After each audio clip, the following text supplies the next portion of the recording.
everyone, and welcome back to my channel. Let's learn together. So, today we will be solving session 10 and 11 of Science Exercise Book of Class 9. So let's see what this session has got for us.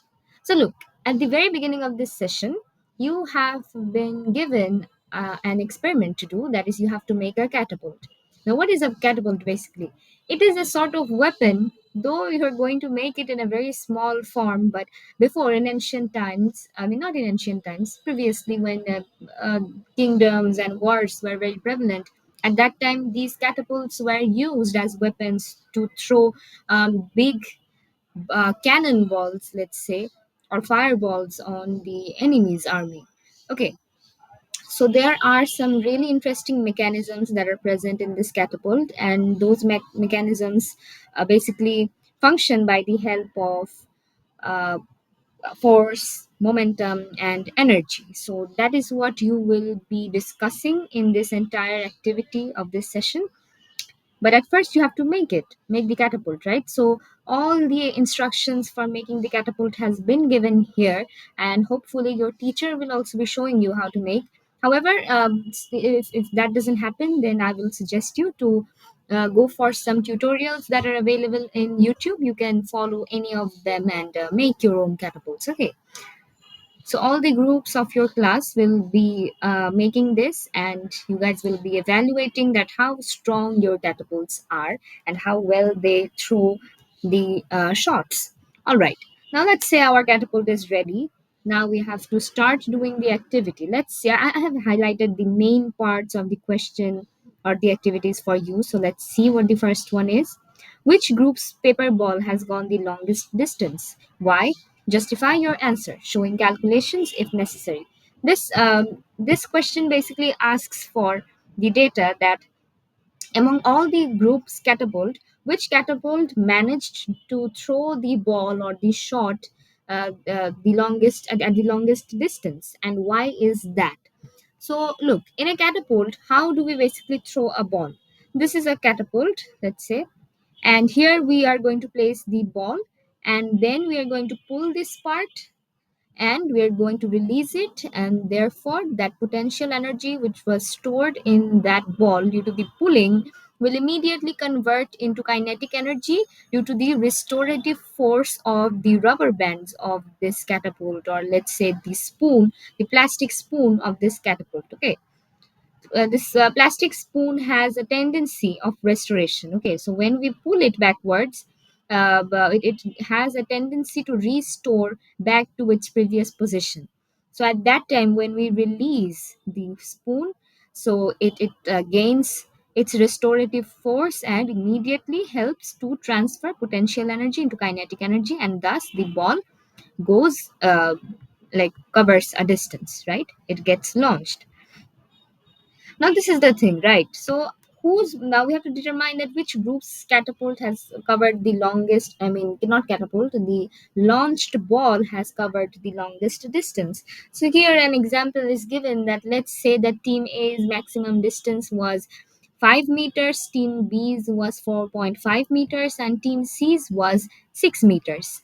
Team C has the longest distance. That means Team C's catapult managed to throw its ball in the longest distance. Okay, now justification that how come is that possible? Look, the team with the longest distance likely optimized their catapult's design in three cases. For example, force. They applied a greater force to the paper ball by pulling the catapult arm back farther. That means the spoon or the lever arm that is supposed to throw or launch that ball, the group members, they pulled that spoon back in by applying a greater amount of force, and thus by storing more potential energy in that spoon. Okay, the more force they applied to pull that spoon, the higher the reaction force was.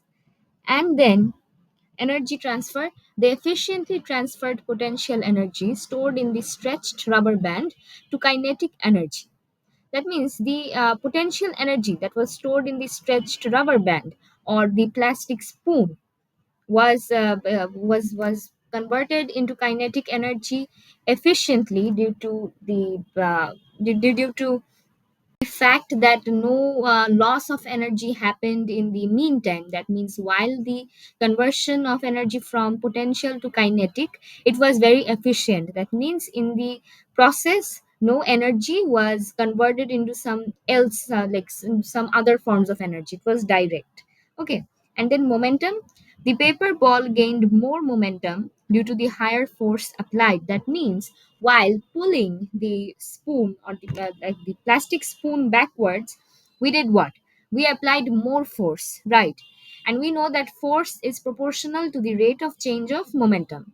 So as we applied more force on that spoon which had that ball, that means we applied more force on that ball. That's why when we released the spoon, consequently the ball got launched, and the momentum or the motion that that ball had was proportional to the higher amount of force that we applied, right? And that's why the ball also had higher momentum or more momentum, basically. All right, now let's see what's the next question. That if the handle of your catapult spoon was a little longer or the spoon was hanged a little higher, would the paper ball you threw go farther? Why? So, the spoon that you used for your catapult, let's say it was a bit longer. Okay, its length was a bit longer and it was placed a little bit higher. So, what impact would it create on the motion of the paper ball? Let's see. A longer handle increases the lever arm, the distance between the place where the catapult rotates and the point where you apply force. That means lever arm is what? Let's say So let's say this is the spoon, and this is the point where you will be applying the force. That means is the point, well, like which one you will be bending or pulling downwards. And this is the part that is going to rotate with the catapult, right? So the distance from this point to this point is the lever arm.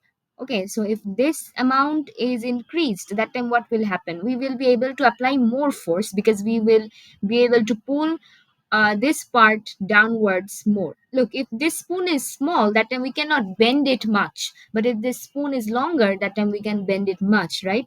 So if the spoon is longer, we can apply more force on it. All right. Hmm.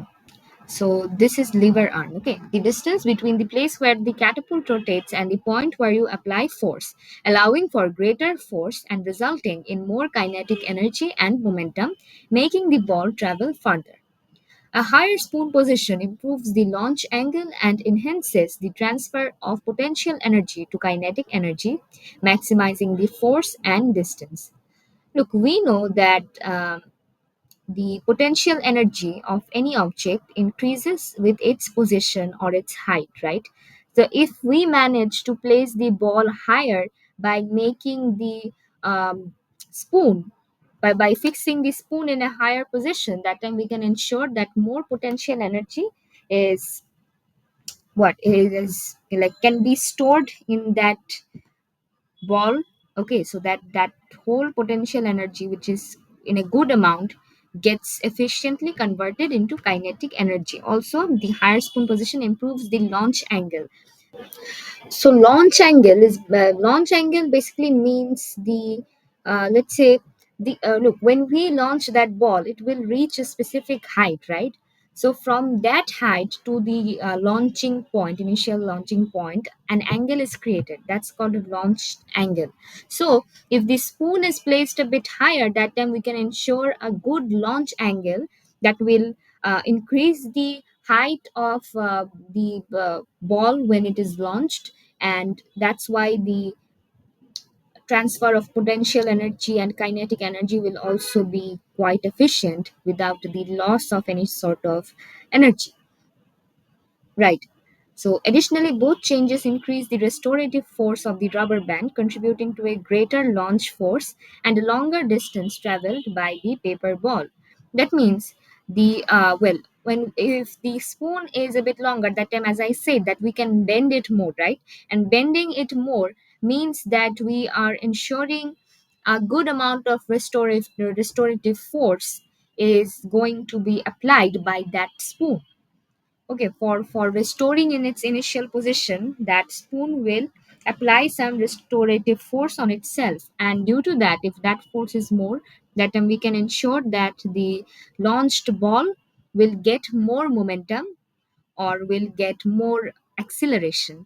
Okay, so the launch force will be greater and the longer distance will be traveled by the paper ball. All right. So the next question is, how are Newton's three laws of motion used in the process of using a catapult? We know what Newton's three laws are. The first law is that it's the law of inertia that says that when an object is at rest, it will have a tendency to be at rest, and when any object is at motion, it will tend to be in that motion constantly in a straight line, unless and until any external force is applied. Right.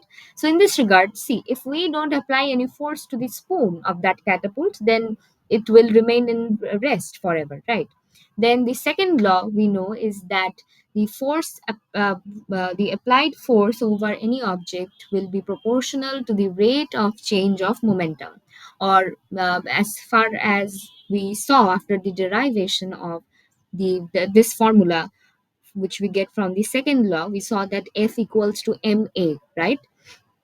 So the amount of force that we applied to the ball is equal to the mass of the ball multiplied by the acceleration. That means the amount of force that we applied over that paper ball or while or bending that spoon was equal to the acceleration of that ball and its mass. We let's say we found it out after doing the calculations when we were doing the experiment with our catapult. Okay, and then the third law is that for every action, there will be an equal and opposite reaction. Okay, so what happens when we bend the catapult or when the catapult arm is pulled back and released? Look, released. When we pull it back, at that time, this is the action force. Okay, and when it is released, this is the reaction force, due to which that reaction force helps to launch the ball. Okay, so that's how the three laws are used in this mechanism of catapult. And then let's see which team's catapult has thrown the specified object the farthest. Why? Though we answered the same thing before, but let's see. We have to write it again in a short form. That Team C has the longest distance. They optimized their catapult's design by applying greater force to the paper ball, effectively transferring potential energy from the stretched rubber band to kinetic energy and increasing the ball's momentum due to the higher force applied by help of the longer spoon to apply more force. So I hope you understood it.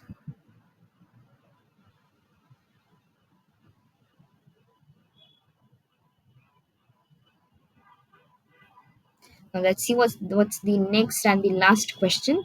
How does the transfer and transformation of energy occur in this process? Explain the matter in the light of the law of constancy of energy. Look, if we talk about energy transformation that has happened in like while launching the catapult, is that when we bend the catapult's arm or the spoon, at that time we are storing potential energy in it. Okay, when we pull it. And then when we release it, that potential energy is immediately converted into kinetic energy due to the restorative force of that spoon. Okay, and that is what launches the ball forwards. And law of conservation of energy is that like over here, that energy is neither created or destroyed in the entire process. It only transforms its form from potential to kinetic energy. Right. All right, so I think that you have written this answer as well.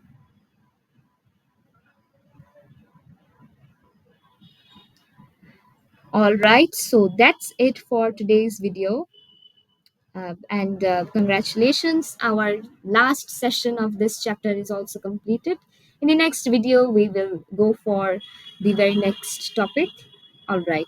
So for today, that's it. I hope you found this video informative. And if that is so, then please like, share, and subscribe.